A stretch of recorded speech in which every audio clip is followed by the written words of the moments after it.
Eliminator 1, 2, and 2. Today's a discussion video. It's also going to be kind of a news video because, frankly, we're talking about link summoning. But everyone is talking about link summoning right now, so I kind of want to preface my video with an actual discussion video in order to kind of get some user interaction as well as get you guys talking in the comments below because, frankly, that's where I prefer to talk to you guys. It's less for me to edit, and frankly, who wants to stand here for 15 minutes and listen to me talk? Nobody. Before we get to link summoning, what I want to talk about is the natural, logical progression of this game and why link summoning actually makes sense. Everyone else is in this sky is falling mentality and they're desperately trying to think of ways that they can still play their Quasar deck or still play their Zoo deck or this, that, and the other thing, and they're all freaking out when in reality we shouldn't, but that's for later. And this is because the game is where it's actually supposed to be. From the very start of the game, we had an extra deck. However, we only had one thing to stick in there, fusion monsters. And it was even called a fusion deck and not an extra deck because it only had fusion monsters in it. Fusion monsters were our first special summon. In 2 sets, we got rituals, but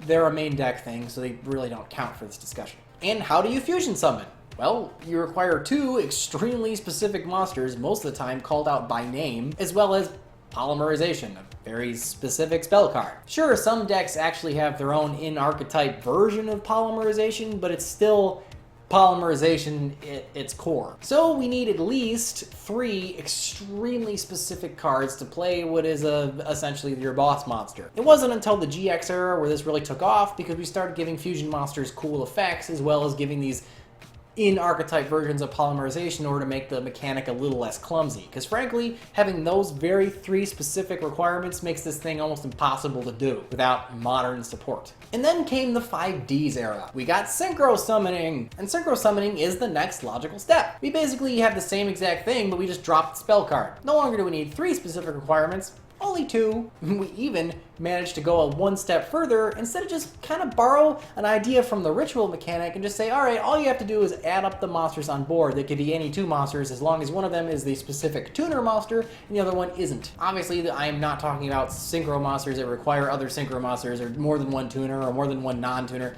I'm being as generic as possible here. So we went from having to have 3 very specific things to only 2, and one of them's kind of specific, and they're both specific-ish because you have to add up their levels, but that's just addition. Come on, guys. So we are a little bit more generic. Next up, we have the Arc V era with XYZ summoning. And XYZ summoning was like, hey, we like that white card idea. Let's make them black and make it even easier to do. Instead of having to have a specific tuner monster and a specific non-tuner monster and have their levels match up in order to get to a specific monster in your extra deck, 2 monsters of like level, 2 level 4s, 2 level 7s, 2 level 5s, I don't care, there's a rank monster for each of them. All you do is stack them on top of each other and slap the black card over, and there you go, you got a boss monster with a good effect. The cool thing about XYZ summoning was it actually made a lot of old decks semi-relevant because a lot of old decks, like Harpies for instance, had no problem spamming level 4 Harpies to the field, but didn't have anything to do with them. Sure, you got a bunch of vanilla 1300 beat sticks. Hey, but now you can make rank 4 plays and even rank 7 plays with Chandler. You managed to bring a new mechanic into the game that makes older decks relevant and have newer decks be really fun to play. The game naturally progressed. Here's where we actually hit a bit of a snag though with pendulums. Without getting too far into it, without making this video way too long, pendulums are kind of your wrench. Instead of making extra deck monsters more generic than XYZ, we got this weird monster slash spell slash extra decks now a second graveyard just for pendulums. You can bring them back, and it was a super convoluted mechanic, and all it did was bring problems, and we got decks like Pepe, and it required a ban list to fix it as opposed to just the mechanic working the way it probably should. Way to go, Konami. You tried something weird and you broke the game. But after a ban list or 2, we managed to fix pendulums so they're no longer stupidly overpowered, and they're just a good deck. But I think the major problem with them and why they broke the game so much with Pepe was because they didn't follow the logical power creep of the game. They were a giant power leap instead of just the natural logical progression, the theme of this video. But where do you go after XYZ monsters? Well, you started with 2 monsters and a spell, very specific, to just 2 monsters, kind of specific, to just 2 monsters, like level, very generic. I guess the next step would be 1 monster? Well, there's your Zodiacs. Okay, fine. Now we're at the pinnacle of Yu-Gi-Oh! Zodiacs are the best extra deck archetype we've ever had. Play 1 monster, slap another over it. You're done. What the hell do you do now? Hope to God it's never just 0 monsters. You can just play something from your extra deck. Ugh. Instead, the next logical progression would be to lift the requirements of even having like levels off of those monsters. And we did it with the new Lynx monsters. A Lynx monster doesn't require very specific things, only that, like for instance this thing, requires 3 effect monsters. Doesn't say what, just 3 effect monsters. It's all you gotta have on board and you can play this stupid thing. Oh no, here's where you start having problems. How do you introduce a mechanic like this where the monsters are even more generic without absolutely just destroying the game and putting the power creep out the freaking door? Well, you change how the game works.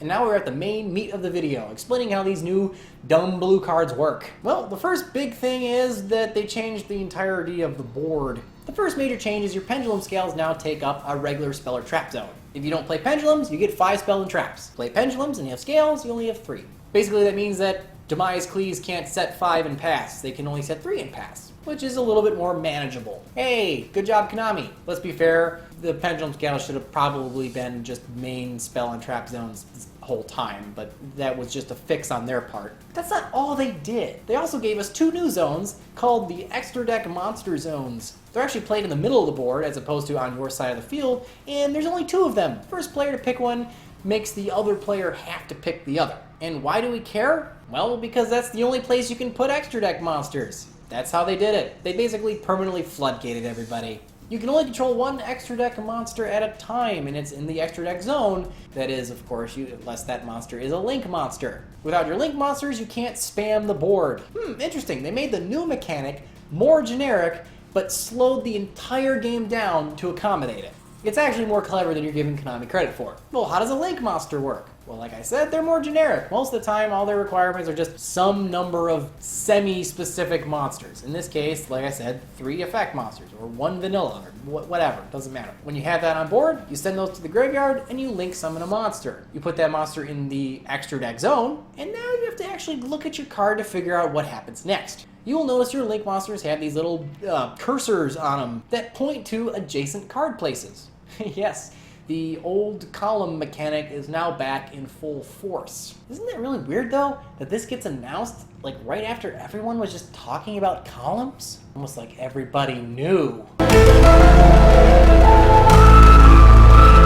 But all joking aside, what do the cursors do? Well, if you have a link monster in your extra deck zone, whatever those little cursors are pointing at, spaces, are spaces that you can now use as additional extra deck monster zones. Presumably, if you link summon a monster to the extra deck zone, which now opens up your main monster zones for other monsters from the extra deck, and you link summon a monster there, you should now be able to gain even additional extra deck monster zones, because it's a link, right? Like, they're supposed to be like a chain, like, woo! Which explains why some link monsters have arrows going completely horizontal in both directions, which, if they were in the actual extra deck monster zone, wouldn't actually do anything. Also, interesting thing of note, some of them have arrows pointing up, as in towards your opponent's monster zones, which means if you're not careful, you're also bestowing your opponent additional extra deck monster zones. So that's a really interesting, kind of thoughtful mechanic, forcing us to actually care where we place our cards in order to not accidentally give our opponent a play we didn't think that we were giving them. Oh boy, we introduced an entire new strategy to the game.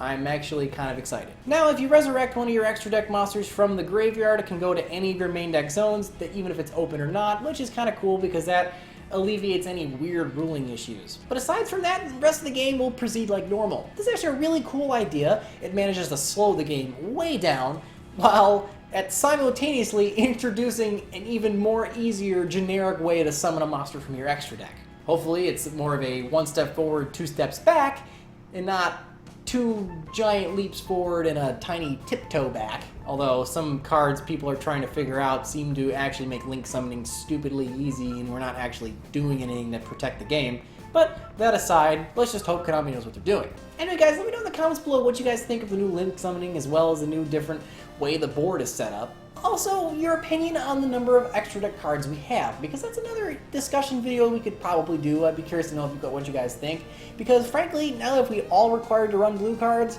we may need 20 spots, or at least 16, so we can have 1 blue card in our extra deck. Anyway guys, let me know in the comments below what you guys think. It's a really interesting time to be playing the game. It's basically an entire reset.